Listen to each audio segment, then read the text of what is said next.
These are statistics I'm giving you that your children and grandchildren and children unborn are going to have to deal with when they're our age.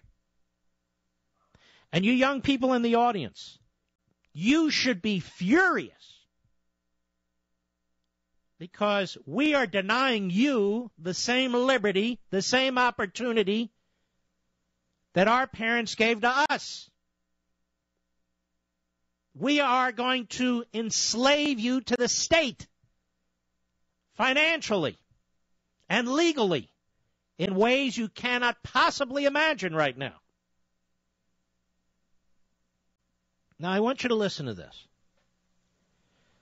This information is based on the Congressional Budget Office's long-term outlook released in June. Each household share of the federal debt will climb to $382,000 over the next 25 years, an additional $287,000 compared with today's levels. So if you have an 8-year-old kid, 3-year-old, 12-year-old, they'll be young adults, be in their 20s and 30s. Over the next 20 years, high debt levels will lower the U.S.'s cumulative economic output by roughly $29 trillion. In other words, we're impoverishing ourselves. We're impoverishing the next generation and the generation after that. That's what we're giving them. By 2037, 25 years from now, the federal government will spend $2.7 trillion per year in interest payments alone, more than a quarter of our entire federal budget that year, greater than the total federal budget in 2003. By 2025, 13 years from now, mandatory health care spending, Social Security, and the interest costs will consume 100% of the revenues that the federal government takes in. Mandatory health care like Obamacare, Social Security, and interest. That's it. Oh, what about money for education? What about money for this? What about money for that? The Congressional Budget Office also warned that, quote, growing debt would increase the probability of a sudden fiscal crisis during which investors would lose confidence in the government's ability to manage its budget, and the government would thereby lose its ability to borrow at affordable rates. Quote, unquote. What are we doing to our children and our grandchildren? And 25% women in Ohio, by 25%, support this. According to the Washington Compost and CBS, the president's budget does not, contrary to his endless lies, pay down our debt, quote unquote. Instead, debt would increase to more than $25 trillion in 10 years under the president's plan. It's $16 trillion today. He adds over $9 trillion in 10 years. If we're lucky. Your kids. Those kids you take to soccer practice, Little League, swim team, your kids, who you would die for, who you would do anything for, we're destroying them. They have no idea. And we know who's pushing this. And we know who won't stop it. Want to hear something else? This you haven't heard. The U.S. debt per household, right now it's $138,000, is more than double what it is in Spain today, which is $64,000. Have you looked at the news today?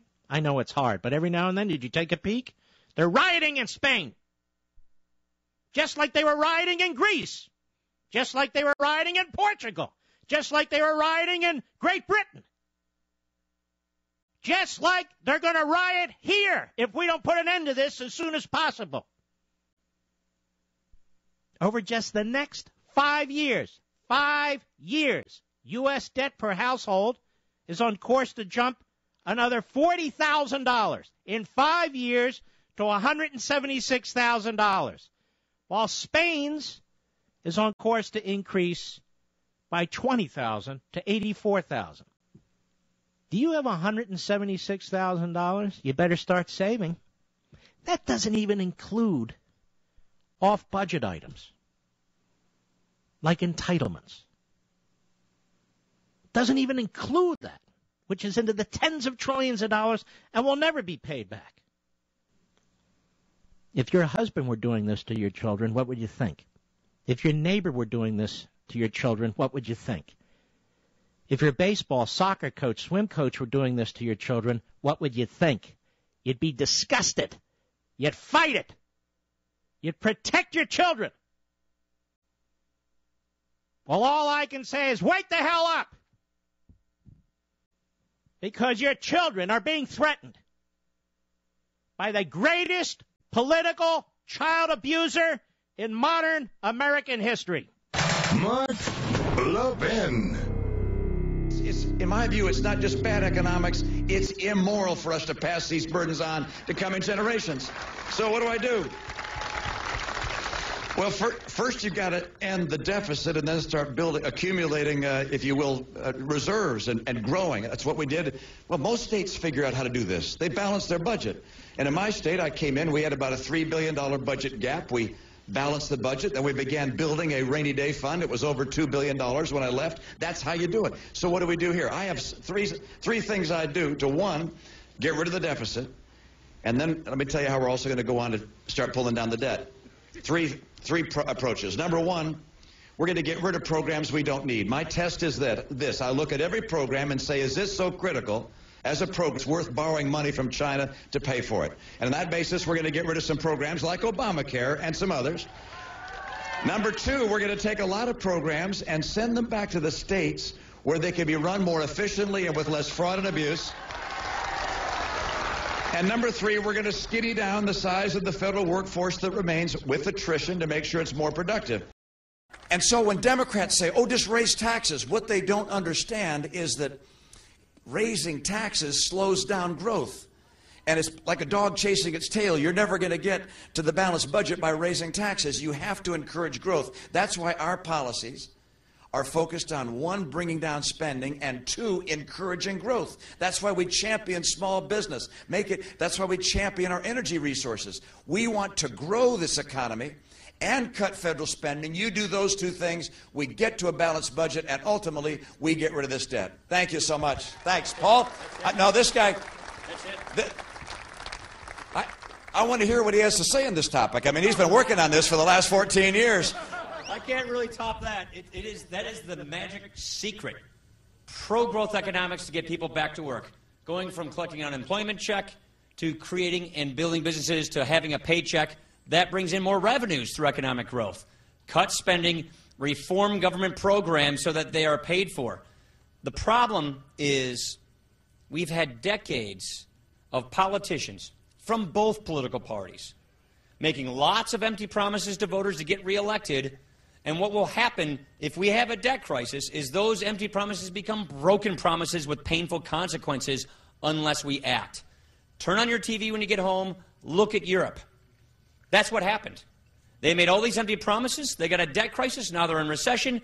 Now they're slashing health and retirement benefits for current seniors, raising taxes, slowing down the economy. Young people don't have jobs. We need to prevent and preempt that, and that's what this is designed to do. Get people back to work, cut spending, reform government, prevent us from being Europe, and then we'll be the port in the storm in the global economy. America will be the place you want to create jobs. You want to have your company. This is the engine of economic growth we've had before. We can turn it around, and if we do that, then we'll get our debt under control and get it paid off, and our kids and our grandkids will have a debt-free nation, just like our parents. They took on the challenges in their generation. We do that, and we revive the American idea and the American legacy.